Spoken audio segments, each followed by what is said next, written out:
श्याम बाबा का उपदेश बीमार बच्चे की करुण कहानी। खाटू नगरी से थोड़ी दूर एक छोटा सा गांव था, आनंदपुर। नाम तो आनंद का था, लेकिन वहां रहने वाले एक परिवार के जीवन में वर्षों से दुख ने डेरा डाल रखा था। उस गांव में रघु नाम का एक गरीब मजदूर रहता था। दिन भर खेतों में मेहनत करता, किसी के यहाँ बोझा उठाता, तब जाकर 2 वक्त की रोटी जुटती। उसकी पत्नी सीता सरल स्वभाव की, ईश्वर में गहरी आस्था रखने वाली स्त्री थी। उनका एक ही बेटा था, मोहन, जिसकी उम्र केवल 8 साल थी। मोहन बचपन से ही बहुत चंचल और समझदार था। वह रोज माँ से कहता, माँ, जब मैं बड़ा हो जाऊंगा ना, तो बाबा श्याम के मंदिर ले चलूंगा, मैं उन्हें अपने हाथ से फूल चढ़ाऊंगा। सीता मुस्कुरा देती, लेकिन उसकी आंखों में एक अनकहा दर्द होता। पुष्पनकाल बीमारी की शुरुआत। एक दिन मोहन को तेज बुखार आया। पहले सबने सोचा साधारण बुखार है।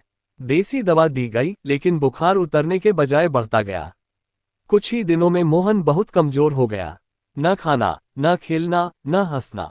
डॉक्टर ने जांच के बाद कहा, इस बच्चे को गंभीर बीमारी है। इलाज लंबा और महंगा होगा। रघु के पैरों तले जमीन खिसक गई। उसके पास न पैसा था, न कोई सहारा। घर लौटकर वह चुपचाप बैठ गया। सीता ने कांपती आवाज में पूछा, कुछ उम्मीद है? रघु की आंखों से आंसू गिर पड़े। डॉक्टर ने हाथ खड़े कर दिए। चेरी ब्लॉसम माँ की पुकार। उस रात सीता ने दीपक जलाया। उसने बाबा श्याम की एक छोटी सी तस्वीर सामने रखी और रोते हुए बोली, हे श्याम बाबा, मैंने आपसे कभी कुछ नहीं मांगा। मेरे बेटे को ले लीजिए परीक्षा में, पर उससे उसका बचपन मत छीनिए। अगर कोई भूल हुई हो तो सजा मुझे दीजिए, मेरे बच्चे को नहीं। दीपक की लौ कांप रही थी, जैसे माँ के आंसुओं की गवाही दे रही हो। उसी रात मोहन ने माँ से कहा, माँ, मुझे बाबा श्याम सपने में आए थे। उन्होंने कहा, डर मत, मैं तेरे पास हूँ। सीता ने उसे सीने से लगा लिया। उसका विश्वास और गहरा हो गया। पुष्पनकाल बाबा का संदेश। अगले दिन रघु काम पर नहीं गया। वह टूट चुका था। तभी गांव के एक बूढ़े संत आए। उन्होंने घर में प्रवेश करते ही कहा, श्याम का नाम जहां सच्चे दिल से लिया जाता है, वहां हार नहीं होती।